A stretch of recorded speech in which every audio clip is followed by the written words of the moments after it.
La familia koala.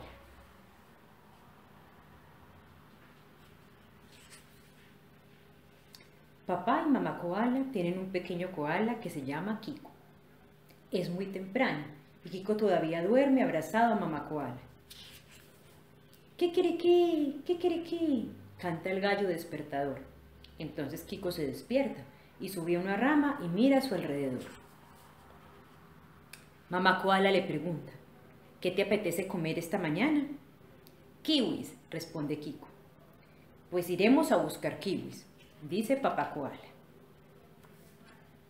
La plantación de kiwis está muy lejos. ¡Kikiriki! Canta el gallo y bate las alas fuerte cuando ve por el camino a la familia koala. Tenemos que andar 1 kilómetro, dice papá koala. Kiko va unos ratos caminando y otro rato subido en los hombros de papá y mamá koalas.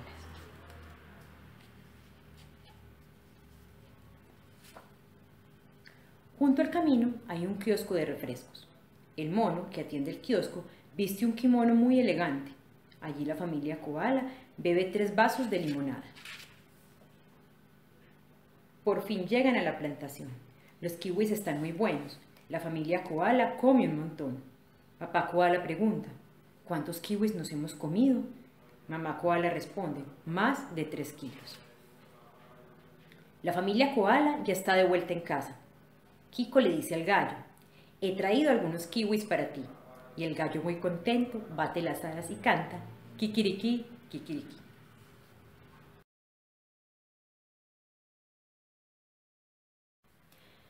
Vamos a hablar de la lectura. La lectura comienza con la voz del otro. Por eso inicié leyéndoles un pequeño cuento, recordando un poco cómo era ese momento en el que alguien nos leía. No para todos ese momento fue en el hogar, para algunos fue en la escuela, para otros podría ser un vecino, para otros, por ejemplo, recuerdan la novena de Navidad, pero hay unos momentos en el que otra voz nos lee. Y esa voz que nos lee nos muestra ilustraciones, nos responde preguntas y muchas veces termina inventándonos más cosas de la historia porque demandamos de niños un montón de preguntas. ¿Y cómo acaba? ¿Y qué pasa después? Todas esas preguntas de los niños. Quienes tienen niños en casa, hermanos, hijos, primos, y han vivido la experiencia o de ver que otro lee o de leerles, saben cómo, ¿cierto? Cómo es esa relación, no solo en la vivencia de que otro nos lea, sino de leerle a otro. Eso nos habla de que la lectura es un acto social, es una experiencia que inicia como una experiencia compartida, es una relación que se establece con un otro, con esa voz del otro, que es capaz de juntar esas letras, esos símbolos y darnos un sentido. Poco a poco vamos aprendiendo nosotros a hacer eso, ¿cierto? A juntar esas letras y a darle un sentido. Cuesta mucho dejar ir al otro, ¿cierto? A pesar a veces de que aprendemos a leer o estamos aprendiendo a leer, queremos que nos sigan contando el otro la historia, que el otro nos vuelva a leer. Incluso uno está ahí forzando al niño todo el tiempo. Vamos, lee tú, que tú ya sabes, yo leo una línea, tú lees otra, yo leo hasta un punto y tú lees lo que sigue. Pero el niño no quiere hacerlo, no quiere dejar ir a ese otro.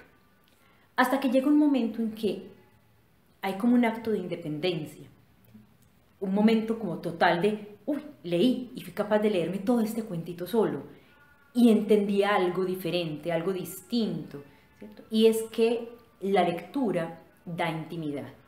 En un principio una intimidad con el otro, con ese otro que necesitamos, que queremos, que nos da cierta tranquilidad, pero luego con nosotros mismos.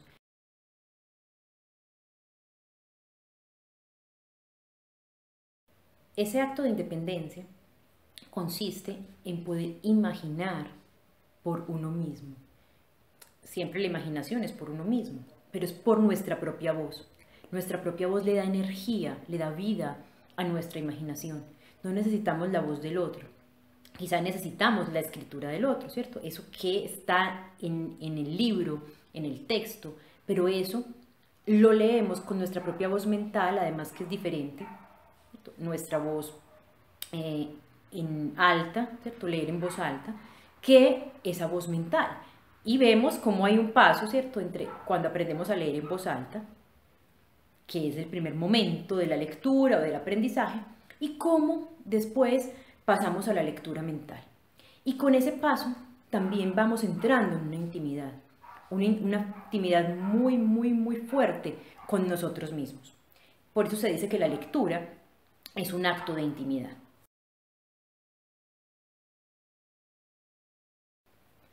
Hay un autor francés que se llama Daniel Pennac, que tiene un libro muy interesante sobre la lectura, y Pennac dice algo que a mí me llama mucho la atención y me parece muy bello, y es que dice que el acto de leer como verbo no soporta el imperativo. Es decir, que no, cuando uno le dicen lee, inmediatamente la lectura muere, porque impide el deseo, porque mata la curiosidad. ¿Y por qué pasa eso? Porque se rompe la intimidad. De pronto alguien entra en ese espacio que es íntimo y lo pone como un mandato.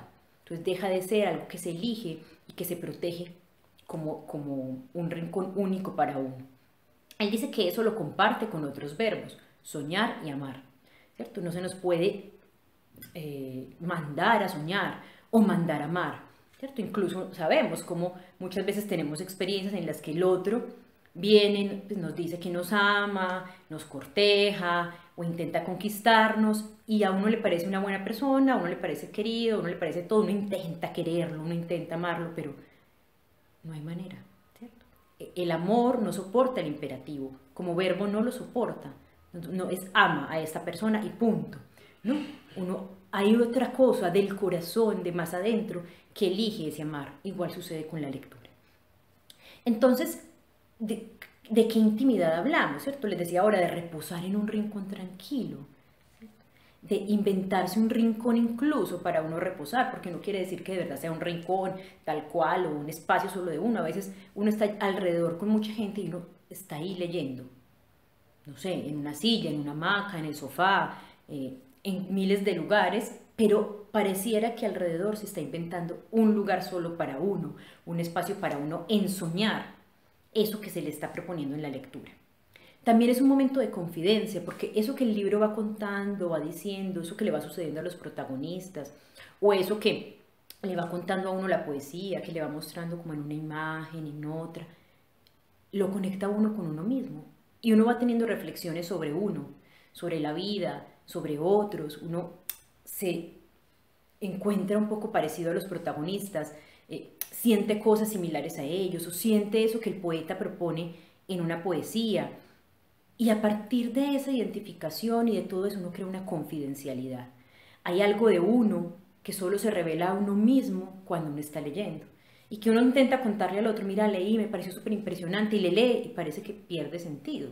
Es como que ya no hay esa potencia, esa fuerza con la que uno lo leyó, porque pierde esa confidencialidad.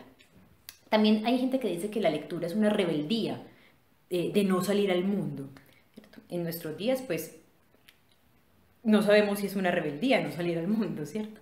Pero sí podemos decir que, claro, que la lectura nos vincula con otros mundos, unos mundos creados por uno mismo, porque a pesar de que el autor los creó, uno no se los imagina como el autor se los imagina, uno los crea, uno los vuelve a hacer, los hace únicos para uno. Es imposible transmitirlos, incluso hasta la persona que mejor puede llegar a pintar, intenta pintar ese mundo que se imagina y seguramente queda diferente. Entonces, ese mundo único que está en la imaginación, que es pura imagen creada por uno, es donde uno sale y donde uno va y explora, ¿sí? Y eso hace, ¿cierto?, que nadie pueda vivir eso con uno. Es imposible compartirlo del todo. Uno puede compartir algo, pero hay algo que se escapa. Y en eso, ¿cierto?, vemos es esa figura de la intimidad. También es bastante común que repitamos libros, ¿cierto? Y en los niños sí que eso es claro. O sea, cuando somos niños queremos el mismo cuento, el mismo cuento, el mismo cuento, el mismo cuento. ¿Por qué sucede eso? Pues hay un asunto particular y es que esa construcción de confianza con la lectura tiene una relación con la repetición.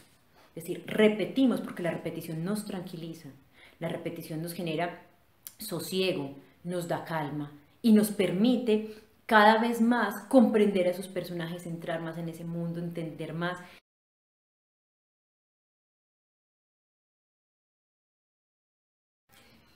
Daniel Pennac, el mismo que nos decía que leer no soporta el imperativo, nos propone 10 derechos que tiene el lector. Vamos a ver los 10 derechos del lector de Daniel Pennac.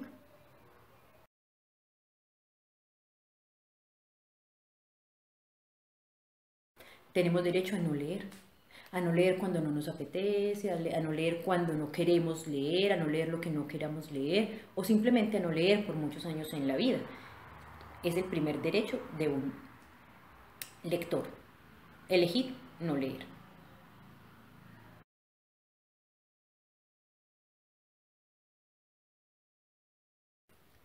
En ese segundo derecho casi siempre nos dicen que no debemos hacerlo, no se deben saltar las páginas, leas el libro completo, pero realmente es un derecho que tiene un lector.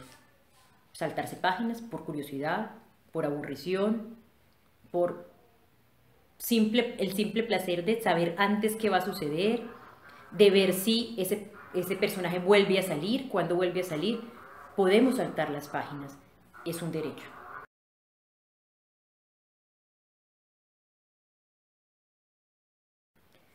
Se tiene derecho a no terminar un libro, a dejarlo para siempre empolvarse ahí en el nochero, a guardarlo en la mitad, a decir que se va a terminar, se va a terminar, se va a terminar y nunca terminarlo.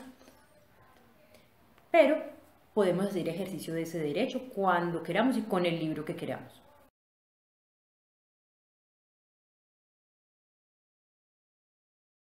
De este hablamos un poco antes, el asunto de repetir. Podemos releer cuantas veces queramos, todas las veces que queramos, el libro que queramos. Podemos leer solo un libro por toda la vida, si eso es lo que queremos.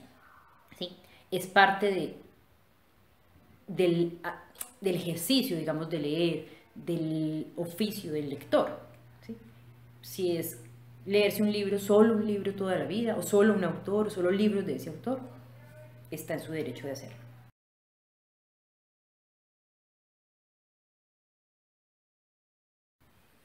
Podemos leer lo que queramos. Podemos leer la más alta literatura, autores que son casi inentendibles, que escribieron cosas muy elaboradas, muy difíciles de entender. Podemos leer en cualquier idioma o podemos leer Condorito, Mafalda, solo tiras cómicas, novelas gráficas, lo que queramos leer. ¿Sí? Se puede elegir y leer cualquier cosa.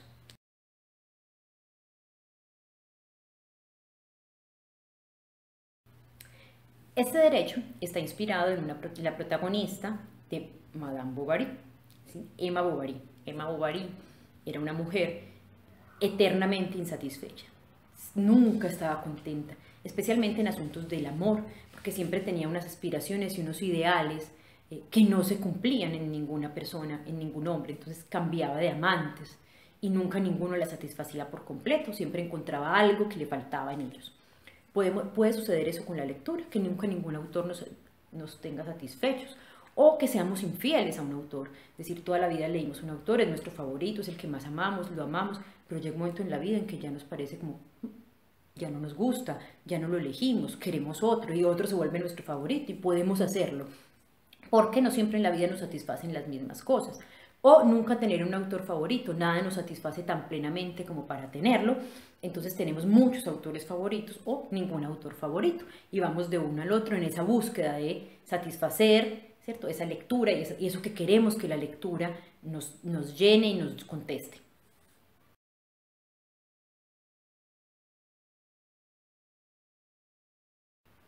También de este hablamos ahora un poco. Podemos leer en cualquier parte, a cualquier hora, en cualquier lugar, ¿cierto? Siempre y cuando queramos leer. O sea, la única cosa clara ahí es el deseo de leer y ahí pueden elegir el momento, el lugar para leer. Podemos leer en cualquier lugar.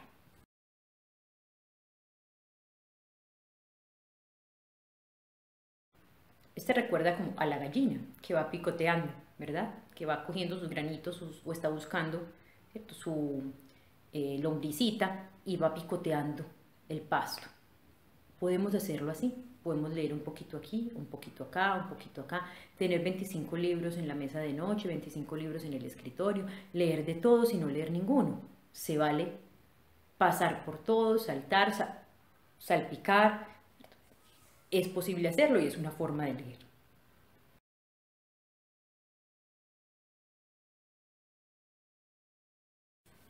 Este es uno de los derechos que a mí más me gusta y es poder leer en voz alta.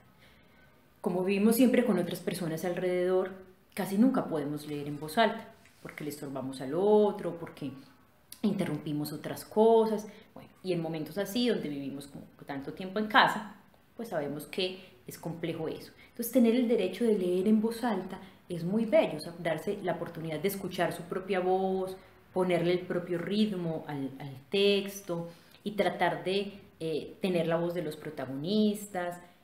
Es un acto como de libertad, ¿sí? Y de imaginación total.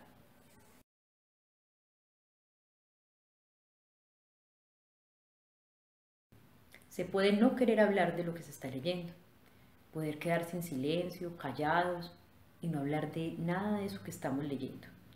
Una de las cosas más, digamos, intensas en la lectura es cuando uno cierra un libro y hay un silencio del libro y un silencio de uno. Hay momentos en que ese silencio no se soporta y uno quiere volver a empezar el libro, como para que no se le acabe ese mundo, esa historia, para que esos personajes no dejen de vivir. Y hay otros momentos en que uno no ve la hora de que sea ese silencio, que ya se acabe.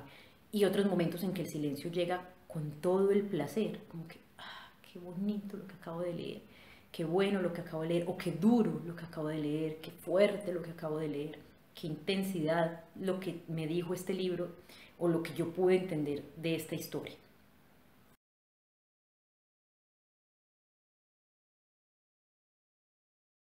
No quiero cerrar este video sin una idea clara, y es que la lectura siempre pide algo a cambio.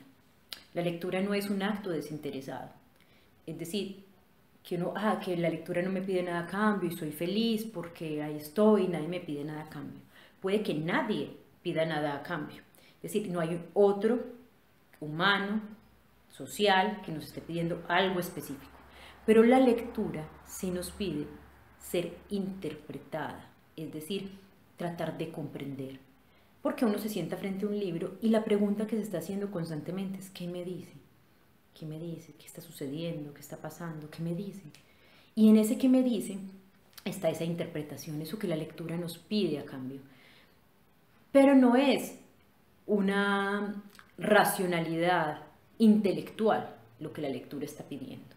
Esa interpretación no es que yo dé con la verdad del autor, que yo descubra qué quería decir el autor realmente, sino que es algo del corazón, un conocimiento del alma, de uno profundamente, del corazón.